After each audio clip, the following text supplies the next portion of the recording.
To the republic for which it stands, one nation, under God, indivisible, with liberty and justice for all. Okay, today we hear is from Brian Gentry. Are you in the house? Our song.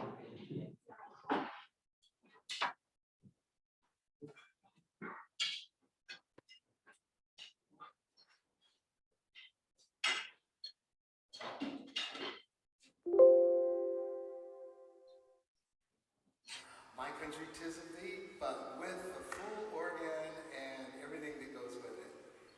All right, you guys ready? Here we go.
Bill, I have an email from Julie. They'll be back on the 13th. They have been on a long road trip and they'll have to look at the time. Nancy said that Don and Julie will be back on the 13th. They're on a long road. Okay, now we're going to have our inspirational moment. Walters.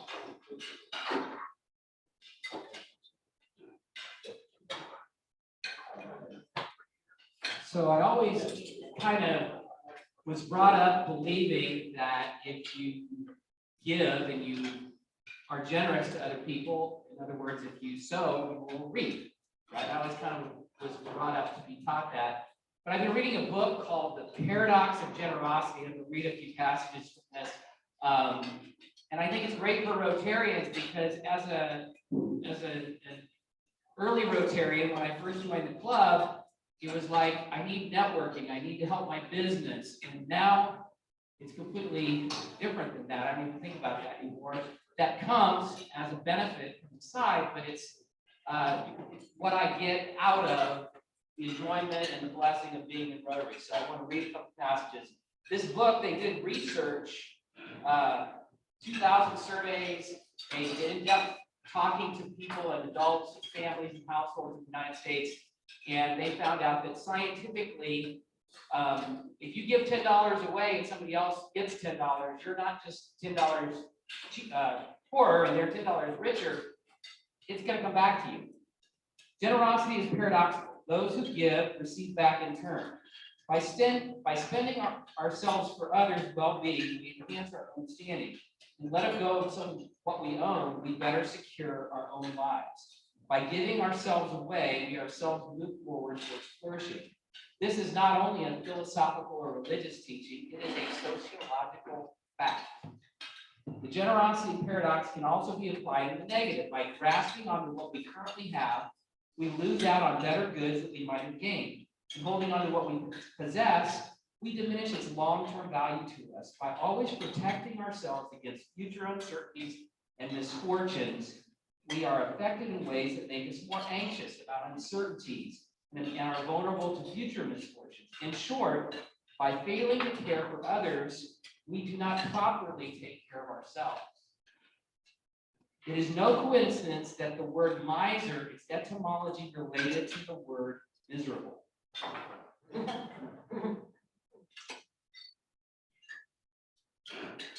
I'm just going to jump to conclusions. There's a lot here, and we got a lot going on today. But if Americans want to become happier, healthier people who live with greater purpose, suffer less depression, and enjoy more personal growth, one way they might want to better accomplish that is to learn to be more generous. We had a speaker 3 meetings ago. It's from the Gratitude Network. We talked about donating or giving of your time, your talent, or your treasure.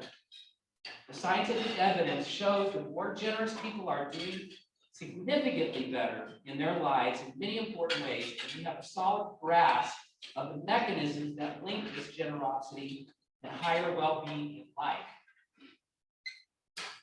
To put it in the negative, ungenerous people are less likely to believe they can accomplish much in life and seem largely uninterested in personal growth. As a group, they are less physically healthy and more pessimistic about their problems. They are also more likely to experience symptoms of depression and anxiety disorders. But the biggest difference between generous and ungenerous Americans we find in our interviews concerns their happiness. In general, the less generous people are, the less happy they are. So I guess I just want to encourage our Rotary Club as we're starting a new Rotary year under our new President Bill. There's lots of opportunities to give. There's lots of opportunities to serve. There's lots of opportunities to use your talents that you have from experience or whatever you learned in life to benefit your community and to do it through our Rotary Club. And I am just happy as can be that I'm part of this club, that I've done a lot of that myself, and I've received so much back that I can't really even quantify, but it's very meaningful to me. So that's my encouragement today.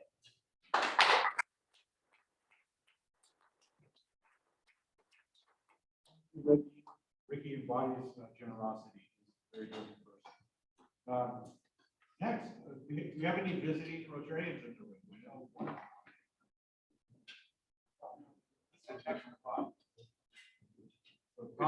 It's my pleasure, Mr. President, to introduce. Oh, yeah, I do. In the category of electrical contractor from the Dublin Club, the one and only Bob Turknott.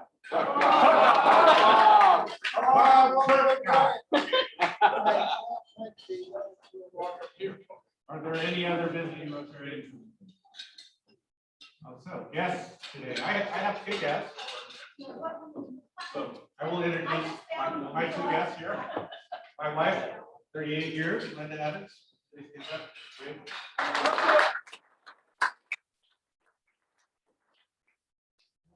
The second customer enough for my wife, Roger Emmett here.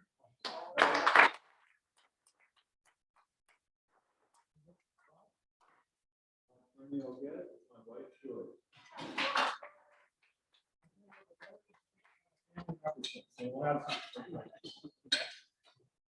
Any other guests? Michael. Could I?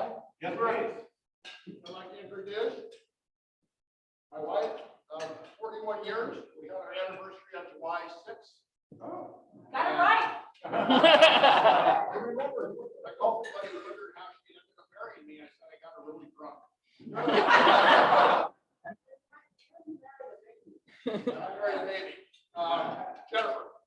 Welcome, Jennifer. A little later. Okay, now we're going to run the Rotary International video. Each of you was handed a pin today for our new Rotary International president, Shekar Mehta, and his theme is Serve to Change Lives. So you have that pin. Our connections make powerful things happen, uniting individuals and communities. We are Rotary. We are people of action. And together, we turn great ideas into reality by accessing our networks, our experience, and the best of ourselves to make a difference. Around the world, Rotary brings leaders together to build new friendships and to solve problems. Like in Austria, where generations work side by side to come up with innovative ways to build sustainable housing and community centers. Everyone learning from each other. In India, volunteers run a mobile blood bank to help provide a steady blood supply for their local community. And in Taiwan, people are working hard to get vulnerable citizens the support and services they need. With over 1 million members, we know what people can do when they come together.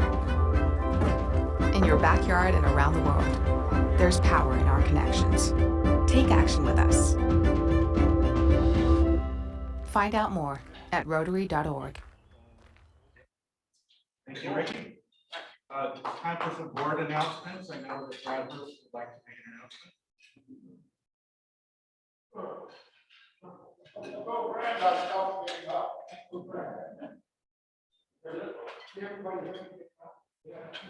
Okay, to kick off President Bill's successful year, our third Thursday will be next Thursday at 5 p.m. at Golden Eagle Park. Is there anybody who doesn't know where Golden Eagle Park is? Golden Eagle Park is in Golden Eagle Estates, which is between Longview and Castlewood. It's up to the right. If you know where John Madden lives, you go up the hill. Oh, okay. Okay. So Tonight? pardon? Next Thursday. Next Thursday. Once a month, we're going to have our meeting as third Thursdays. And just as to digress, next month, we're going to be in a park with a lot of benches and trees.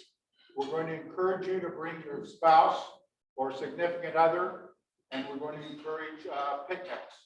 But that's next month. We'll talk about that. So Golden Eagle Park, we encourage people to go hiking or mountain biking. They're available at the Golden Eagle Park. If you've been there, you know, first of all, there's restrooms. Second of all, there is parking somewhat limited. So if you can carpool, that's good. Bill? Is there, if you're not a resident of Pleasanton, you can still get in. I'm glad you asked. Next subject. Yes, you can still get in. You're supposed to be a resident of Pleasanton. There is a security guard. But what we're going to do is we're going to pass around this sign-up sheet. And if you sign this up, I will give it to the security guard, and all you'll have to do is give your name. You can go if you look whether you sign up or not. So it's a long ways up. You go in the security gate, you turn left, and go up Golden Eagle Way all the way to the top. It is dusty, so I encourage you to wear old shoes. If you bring your pets, there are box tails around, so you have to be a little bit careful of that. But there are benches and restrooms, and we think it'll be a great time. So our first two, perhaps three, third Thursdays will be in public parks. Any questions? Is there? I don't understand. Well, that's cool. That's the question. Is this gonna be the lunch meeting for us, or is it after work? As I said, Counselor, next Thursday at 5 p.m. Okay. BYOB, you can bring whatever you want to drink. If you want to bring something to eat, if you think about garbage bags, that'll be helpful. There are a couple of garbage cans up there. So I think that covers it. Nancy? Since we have 5 Thursdays this month, what are we doing about the 5th Thursday? Yeah, Brad. Bill talking about that. Bill talking about that. Oh, you mean the club assembly that we're supposed to have every 5th Thursday? That's another story. Any questions about Golden Eagle Park? They will probably ask you if you're not on the list for your proof of residencies. So people like Ricky and Steve, I encourage you to carpool with somebody. Okay? Thank you. See you next Thursday, 5 p.m. 5 p.m., Mike. And is everybody supposed to sign this, or just the non-residents? No, everybody that wants to go, because, Counselor, as the judge said, your name will be at the security gate, and you won't have to show proof. I like visual when I see presentations. Well, they call it contempt of court. Thank you very much. Next Thursday. Thank you, Brad. Let's be very, very, very clear. Open your ears and pay attention. We will never be meeting here on Thursday for lunch. Our meeting on that third week is always going to be just a PM social. If there's a 5th Thursday in the month, which happens a few times a year, it will be arranged in advance where we're going to go. The first one's going to be at my house on July, whatever, 31st, I believe it is, or 28th, 9th, or whatever the date is. And then September 30th, the following, the next 5th Thursday will be at Black Tie Limo, where Bill Wheeler is going to be hosting. Will that be a PM meeting? That will be a PM meeting as well. Thank you. Okay, are there any other board announcements? Do's or do? To introduce Bob Brown. I am proud to be a Rotarian. I am most honored and humbled to be elected president of the Rotary Club of Pleasanton, the world's greatest Rotary Club. With the help and support of my board members and fellow club members, I will do my best to meet this challenge. Our club was formed in 1965 and has a rich history of strong leadership. I would like to ask all of the past presidents present today to please stand so we can acknowledge you and your service to our club, our community, and our world.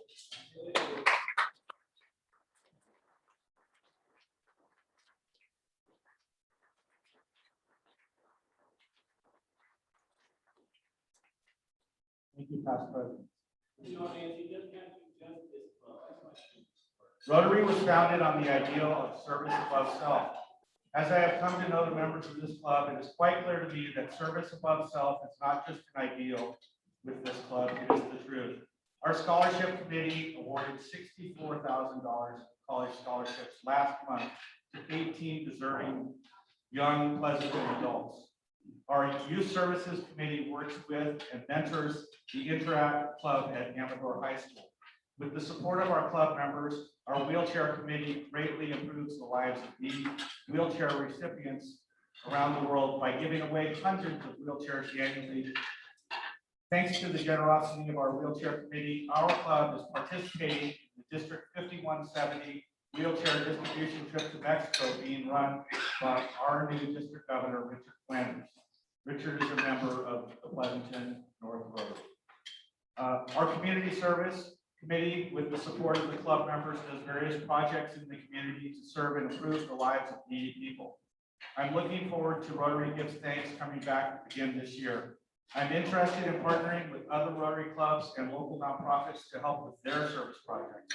We are going to actively seek out ways to serve people in need.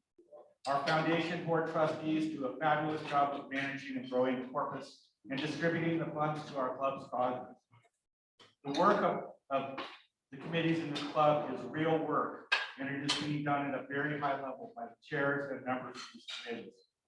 The Spirit Run has always been our largest fundraiser, and this year with Larry Ennis running the show, and that we are starting and ending the run inside of the fairgrounds, and that the fairgrounds is promoting our event, I am optimistic that we will have record revenue from this event. No pressure, Larry. And thank you, John Sessions. Well, for obvious reasons, we did not hold a poker tournament last year. However, during this term, I'm planning that we will run a wildly successful poker tournament.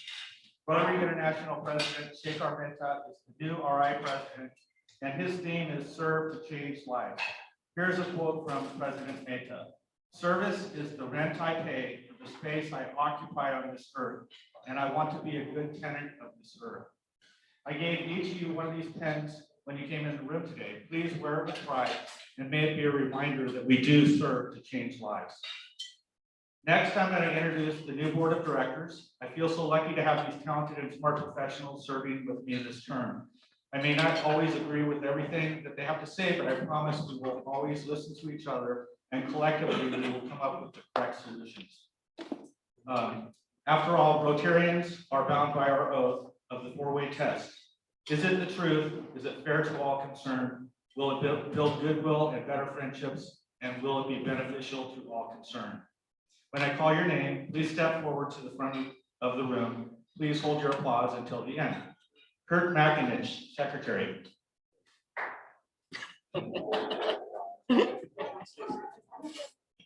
Bob Brown, Treasurer. G. Schwag, President-elect.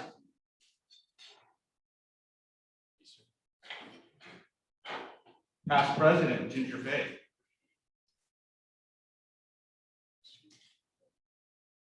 Membership Committee Chair, Ricky Walters.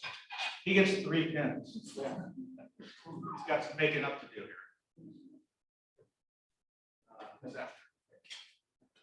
Steve Baker, Community Service Committee Chair. Julia Lung, Club Service Committee Chair.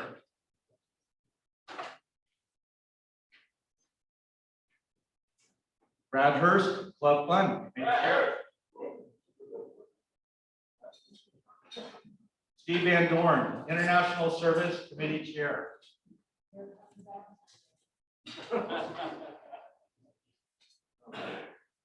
Jim Hansen, Youth Service Committee Chair.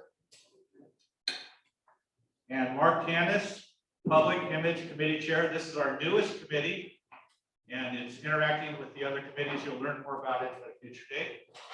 And for you.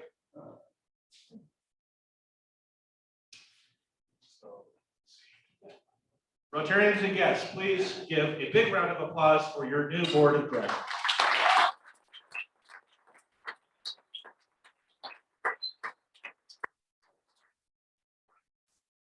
I'm planning a club assembly on September 2nd. At this meeting, you will get to hear from each committee chair. Each committee chair will have 3 minutes to speak to outline their committee's high-level plans for the year.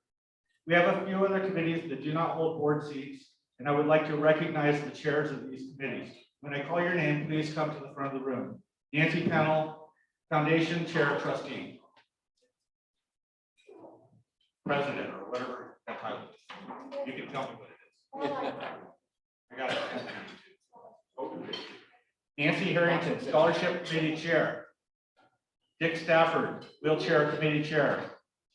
Ginger Faith, Program Chair. Gary Harrington, WASH Committee Chair. This is a new committee that's doing WASH projects globally, or internationally, I should say. Kathy Alameda has agreed to become our new role of a club trainer. This is something that the district has asked each club to instill. We're still learning what that is because nobody knows that, right? We're training. Larry Annis, Spirit Run Committee Chair. And Andy Brown, Poker Tournament Committee Chair. Rotarians and guests, please join me in giving a big round of applause to these folks and all their committee members.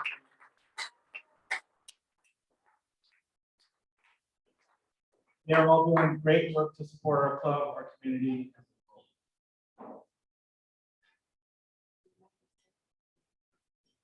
Okay, Nancy said that the foundation board will be the same as last year. So now, Except different past presidents. except different. Yes, there you go. Yep. Ginger, are you going to, past President Ginger is going to introduce today's major president. Thank you, Bill. Excited to have Bill as our new president. He's such a leader. Yes, Gary.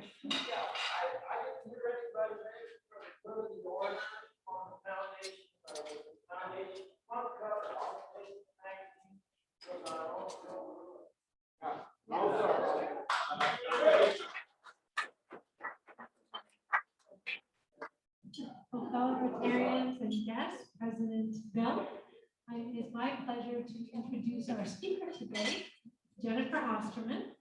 So many of you already know Jennifer. Jennifer is one of our former mayors of Pleasanton, and she is also a Master Falconer. And we're very excited to have her talk about what she does with her falcons. And as you also know, she's a wife of one of our members, Mike Hosterman. Jennifer.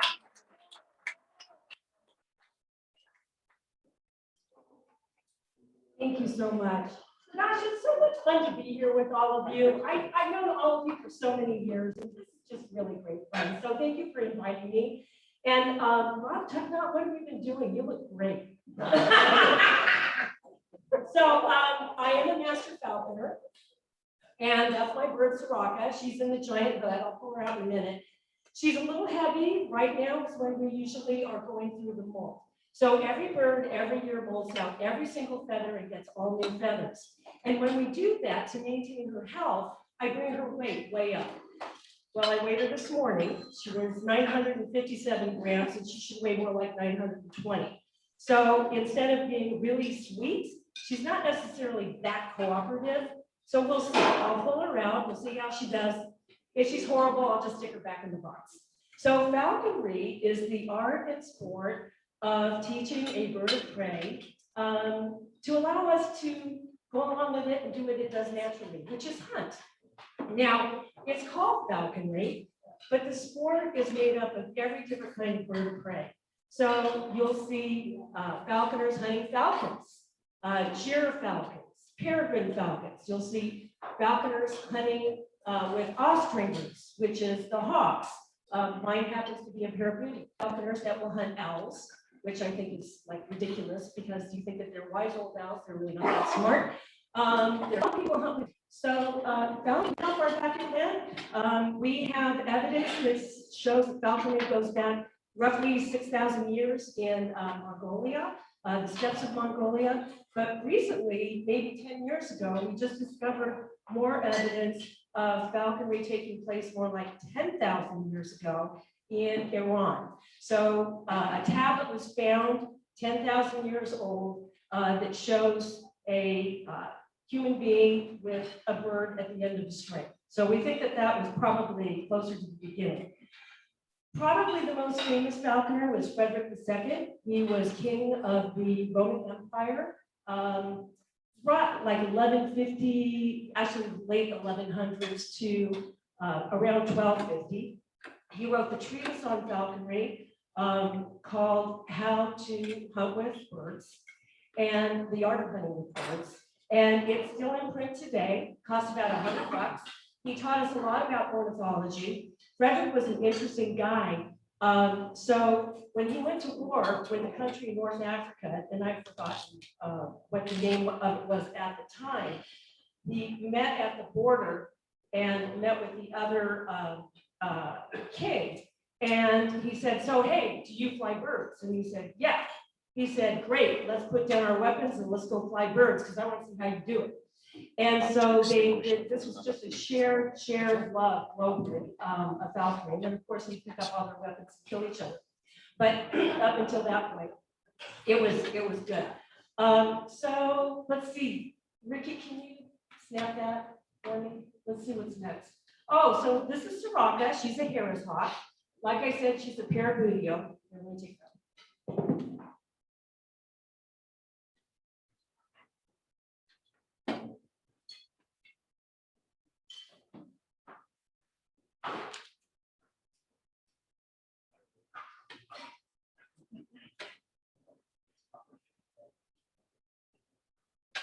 Does she like chicken? All right. So this is Sirocco. She is 13 years old. She'll be 14 October 27th. That's her hatch date. And yeah, she's going to be miserable. But in any case, you can see this is a desert Southwest bird. So you would see this bird in the southern reaches of Arizona, New Mexico, and Texas, and they range down through the south through Argentina. And you can see, here, let's see the ones. There we go. So she's not a huge bird. Like I say, she normally weighs about 920 grams, which is roughly 2 pounds. But this bird can take a 5-6 pound jackrabbit easily. She's smaller than a red tail. A red tail weighs in about large female red tail, probably 1,500 grams. And so she's quite a bit smaller. And birds of prey are interesting. The difference between males and females, the males are 1/3 smaller than the females. And so when you really get keen on identifying these birds, you can tell looking in the sky what sex that bird is. And it's purely by size. It's called reverse sexual dimorphism. And yeah, it's an interesting phenomenon. Ricky, how about the next one?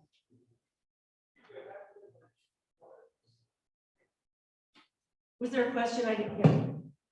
No, it's not workers back there. Yeah. Oh, so this is her muse. This is where she lives. This is in my backyard. This is a 10 by 12 structure, 13 feet tall. And let's see what the inside looks like. So that's her door.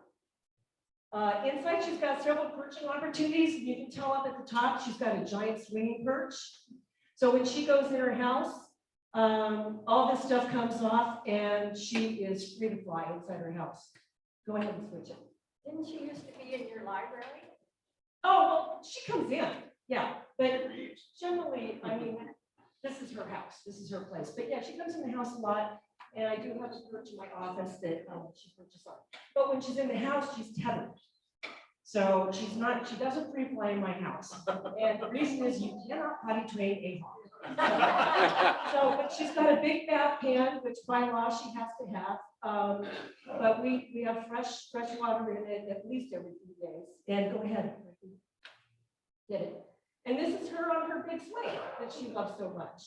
And this bird, she flies vertically and horizontally. And you would think the structure is not that big, but it's just amazing how her flight muscles stay in really good shape throughout the entire year. Okay, Ricky, sorry, I know you're eating, I'm sorry. No, it's okay.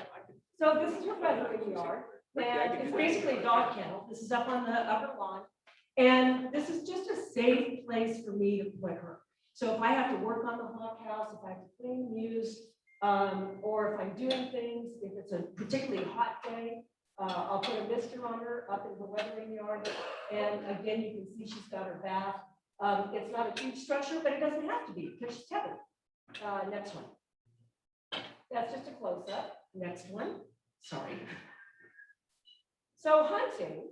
Hunting season is generally in the wintertime, late fall to early spring. This is, some of you will recognize, this is Wente Vineyards. And we have permission to fly out at Wente. And you can see the hills are dusted with snow in the background. And, oh, there's a photo bomb. So there's another Harris hawk in the vineyard. That is, who is that? Oh, that's the donor. That's my buddy Michael's bird. These two birds are friends and they fly together. That's the other thing about these Harris hawks. They are social by nature, unlike any other bird of prey. So they actually cast together, they hunt together, they raise their young together. And so they're really an ideal falconry bird because it's fun to go out by myself, but it's always fun to have friends as well. Okay, next. Yeah, she's on my car. Next. Yeah, that's a photo bomb. So this is interesting. This poor rabbit went the wrong direction. So we're right next to a heavy vineyard area. And the rabbit should have headed into the vineyard and instead it went out into the open space. And so my buddy Michael, who's a photographer, picked up his camera and started taking pictures. And you can see how well these birds work together. It actually looks like a ballet. It's just amazing. And so, this rabbit was never going to make it. So, and that's the other thing about hunting, and that is that, you know, most of them get away, and they're supposed to, because that's what hunting is. So, but this one we got. Okay, next picture. They are very proud of themselves, sitting on their prey. All right, next picture. And here's Sirach on the rabbit. And next. Yeah, that was a good day, right? So she's on my fist. Oftentimes when we're hunting, she'll take off after rabbits. Rabbits can run 30 miles an hour. They can leap 10 feet in the air. And I'm on the run behind her, just trying to keep up. And I never know if I'm going to go over fences or over water. So every day is different. But it's always a good day, but especially if we can take a rabbit. And she gets rewarded on my fist. And the next one, me and my buddy with both of our birds. Next. So this is abatement. This is another thing that we do. This is over at the Marin Middle School. Last year, right before the pandemic hit, my girlfriend who owns an abatement company called me and said she contracted with the Marin School District to get rid of their seagulls. They have a seagull problem. So apparently the seagulls know when the noon hour, when the bell goes off, that all the children are going to come out for lunch. And the seagulls, and Mr. Hagman knows something about this as well. So the seagulls, you know, they steal kids' food and they poop all over them. So it's a health and safety issue.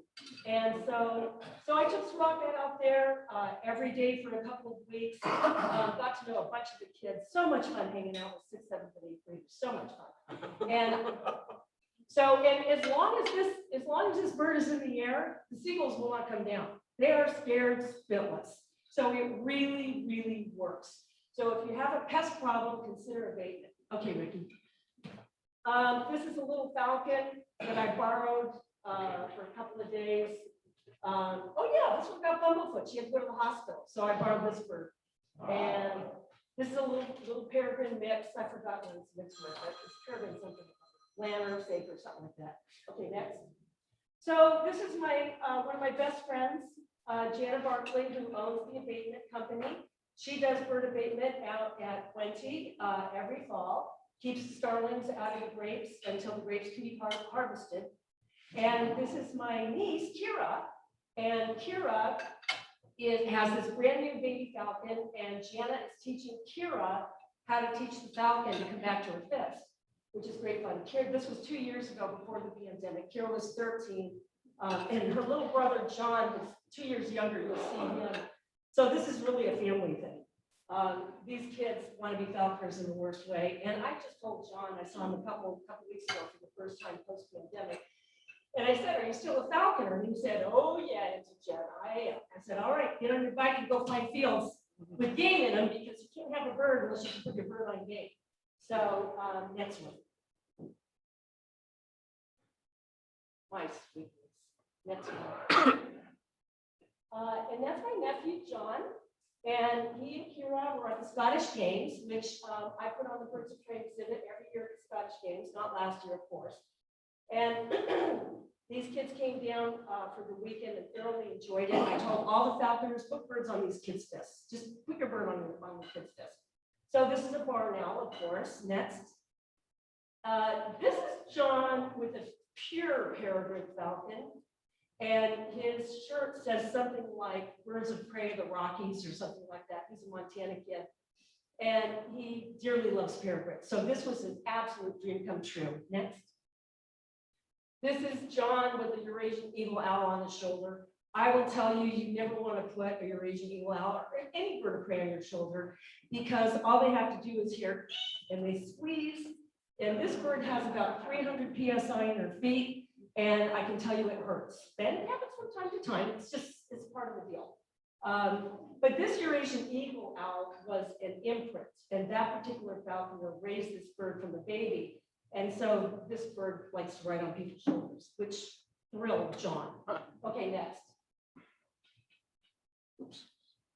So that's Kira. She's got the barn owl again. And if any of you have been to the Scottish Games, I know Gary, I see you out there all the time, a number of you. So you know where we hang out, right, at the Birds of Prey. And these kids got so comfortable after a couple of hours that they're actually showing off these birds to the general public and talking about these birds in a really informative and educational way. I was so proud of them. Next one. And there's John again, very happy with the Eurasian eagle owl. Next. Thank you. So if anybody have any questions? Sure. How old is your bird? What is the normal lifespan of this sort of a bird? And is it this bird or the peregrine falcon that attracts this bird? So the peregrine falcon was clocked in Washington State. There's a falconer up there who's also a pilot. And so he took his bird up in an airplane and sent the bird out the window and pretty high up. And after meat that was waiting. And so they clocked the bird at, what was it again? I think it was 223 miles an hour or something like that. So they go into an aerodynamic stoop. They fold their wings behind them. And as they go down through the air, they go like this. And then when they get to the prey, they take one of their feet and they make a fist out of it and they smack the heck out of it. And if you see it happen, you can see an explosion of feathers. Then the falcon will follow it down to the ground and finish it off. So falcons have a very different kind of a beak. They have a little curve in their beak, not this bird. This bird's a hawk, but they have. It's kind of like, you know, the scissors you have in your kitchen that have a hook in them so that you can cut through like meat and bones and that kind of thing. That's what their beak is like. So they can very easily sever a back spine or a neck of like another bird. So these guys hunt on the ground. mostly rodents, rabbits, squirrels, that kind of thing, squirrels and trees too. Because she's a pair Buteo, she's got a longer, thinner tail than like a red tail would have. And so she's highly maneuverable. So she can go after all different kinds of game. I'm trying to teach her how to go after coots. And she went after two at the end of last spring and almost got one. Not one, maybe next year. So as to age, that's a species specific question. So for a Harris hawk in the wild, 9 to 11 years. She's 13, going on 14 years. But you got to know this bird gets vet checked. She's on vitamins. She gets fed very well. She gets a lot of exercise. And so if I'm lucky, I'll have her the rest of my life. So there's a woman in the Midwest who posts on the Women Falconry Forum. And she had took a picture of her bird, her Harris hawk on a rabbit, and posted that they were celebrating her bird's 30th birthday. Wow. So there you go. Yeah. Are birds of prey, do they mate and do they continue to mate? We had white, I think they're that were up to the top of the river trees for like 3, 4, 5 years. They would come back. And Yep. Yep. So is that regular or is that natural? Yeah. Yeah. That's normal. Yeah. That is normal. Yeah. Yeah, Brad.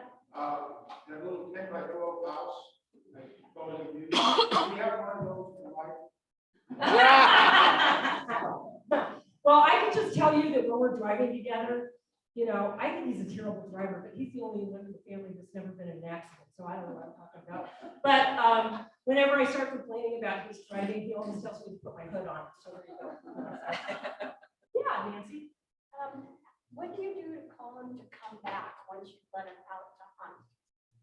Well, in the beginning, when you're first training a bird, use a whistle. So I would whistle for her, but she knows what's going on. We've been doing this for a very long time. So I pretty much just say, Mrs. Beasley, get back here. And she comes back. She comes right back to my fist. So, yeah. Yes. What's your name? This is a follow-up question. So if the bird, why does the bird come back to you? It's a partnership. But is she coming back because you have a little tidbit of food that you give her when she comes back? And then the second part of the question is, what happens? Does she ever go after a bird and just take off and not come back? End up in the top of an oak tree, and then what do you do? Yeah.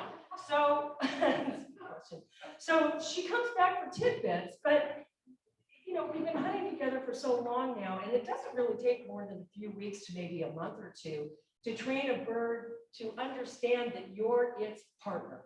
And so she will continue to come back to me knowing, so I'm kind of like the dog. So she will follow me in a field from fence post to fence post, or from treetop to treetop, or she'll be right on my fist, or she'll be up over doing what we call waiting on, 200 feet over my head. And I'm running and bang and clapping my hands and making noise, and I'm trying to kick up a rabbit for her. And she knows that if she sticks with me, she's going to have a chance in the chase. And so, that's what that's all about. As far as losing the bird, it happens. I've only lost her, I think, 2 times, but we use telemetry. Well, I can show it to you. Do we have enough time? Can I show telemetry? Okay. Do you need help? Yeah. You want someone to grab that telemetry for you? Please.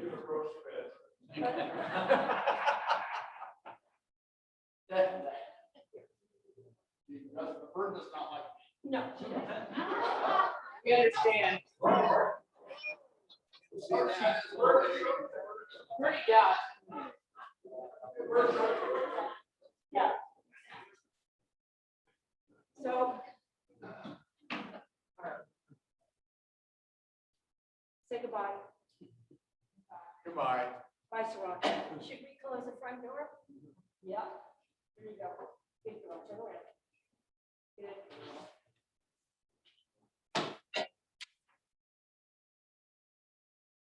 All right. So this is really cool.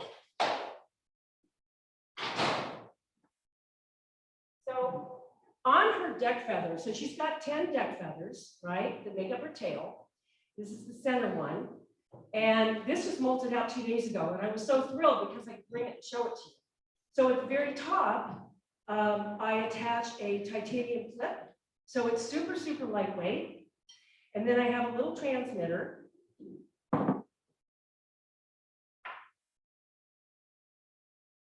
That I literally slip right into the clip. But I turn it on first.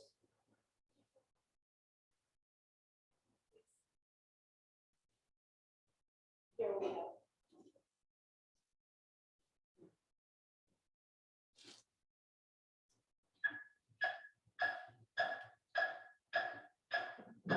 So I fly her at 434.025 megahertz, which actually requires a ham radio license, which I don't have, so shh, don't tell anybody. But this thing is amazing. You can adjust the volume, you can adjust the distance. You can see if I took it out of the pack, this is the Yagi that pops out the antenna, and I can hold her. I can tell how far away she is at this angle, but I can show if I turn it this way, I can tell how high up she is. So I know if I have to look in a tree or if I'm looking on the ground or what. So that's telemetry and super handy as long as you remember fresh batteries every season. That's a problem. And yeah, any other questions? Yeah. You were saying that hunting season is in the winter. So does she, do you take her out regularly? Yeah, so I take her out. So hunting season for most game it's just like hunting season for those of you who hunt with guns or bow and arrow, except falconers get a little bit more time. So we usually get to start a couple weeks before the regular hunting season, and we get to go a little bit longer.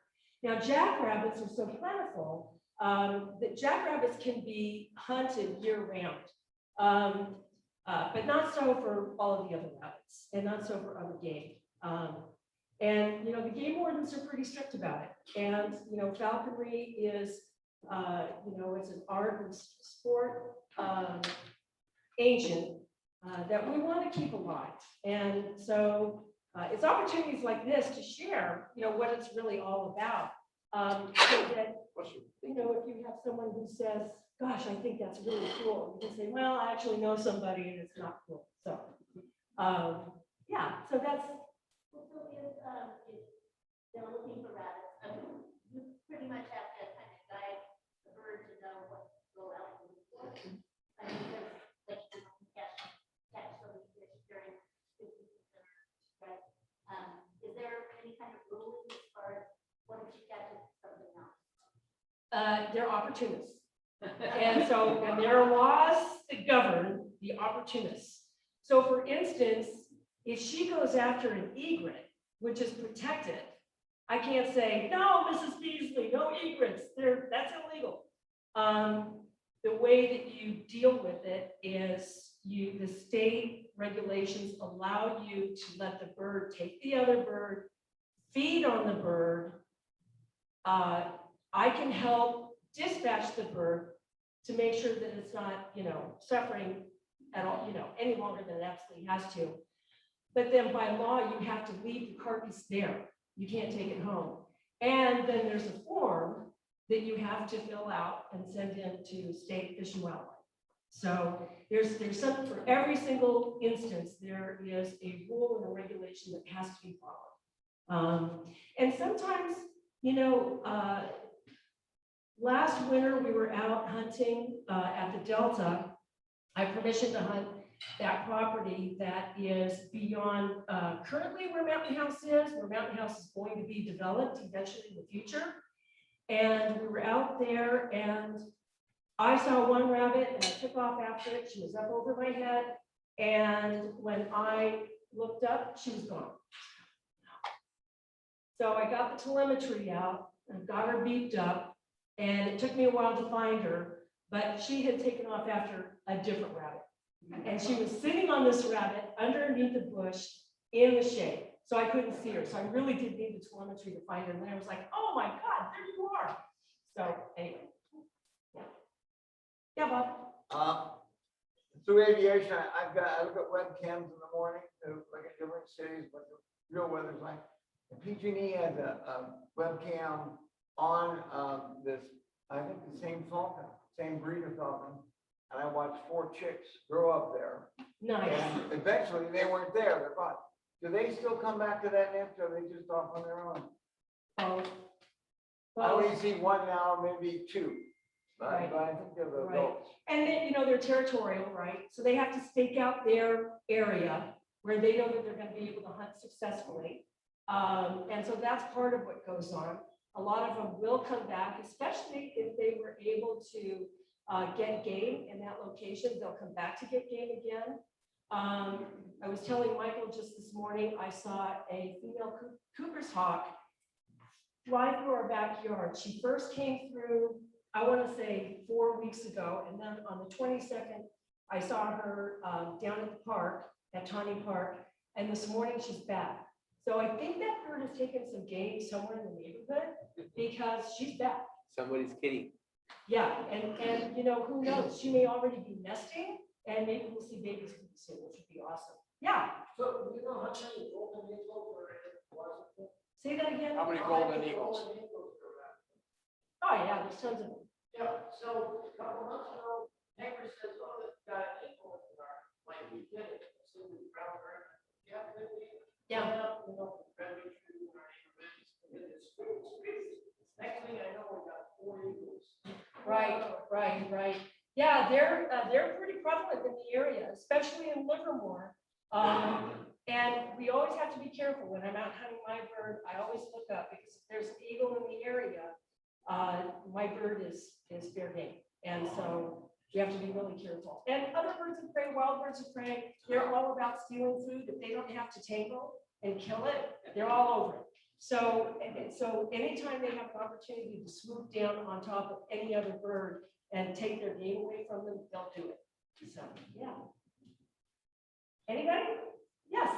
How did you get interested in it? How did you start? I always wanted to do it. I think I was born wanting to do it.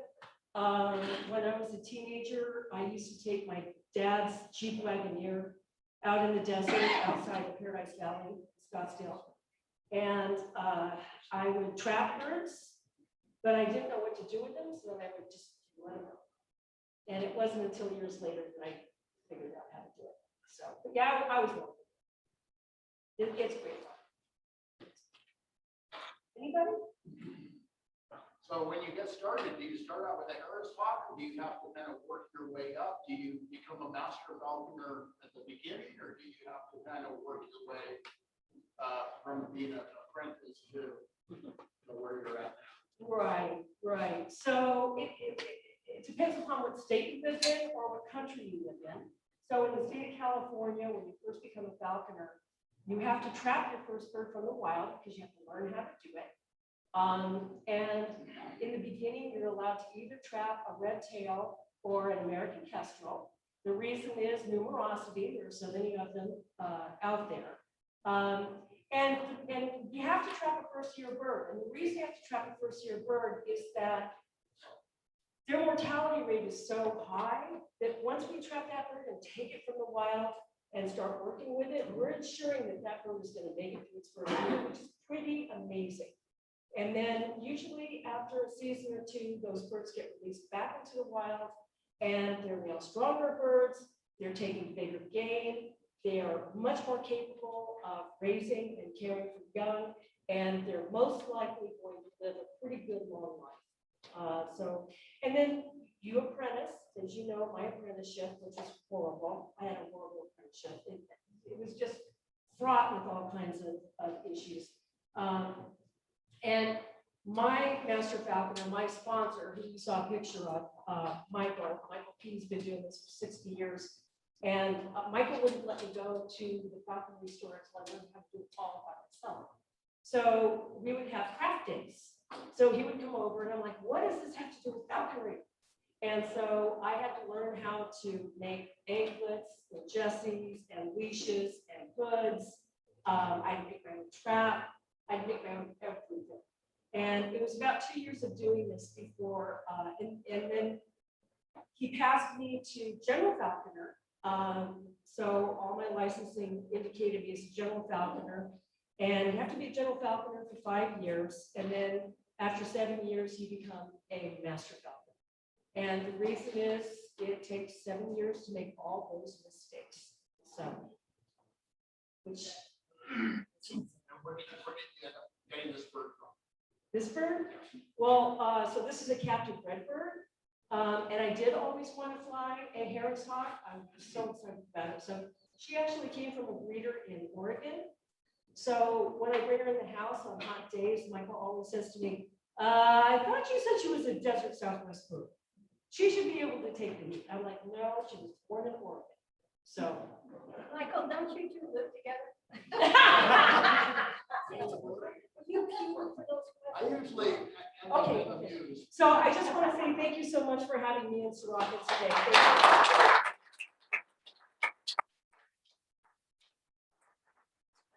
Thank you, Jennifer. Excellent presentation. A couple of quick announcements. Kurt's going to hold this up. If you didn't sign up to go to the Golden Eagle Park next Thursday, please do that on your way out. We're going to start something new this year. We're going to have a Rotarian of the month. And that Rotarian will get a pin presented to them, and they'll get to stand in front of us and tell them why they were selected Rotarian of the month. Today, we're going to do something kind of fun. I gave everybody a free ticket. They came in, and we have reduced the number of chips in the bag to 5, and one of them is the red chip, and we're going to give away $84 right now. Okay, Bob Brown. Since it's your first meeting, you do it. Oh, right. All right, what if I pick my own? Well, that's true. I don't have to take it. So there you All right, first possible winner is 0738.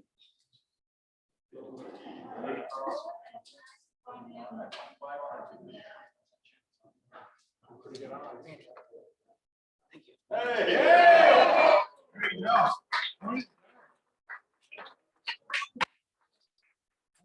Save some time. Thank you, Lee. With that, meeting is adjourned.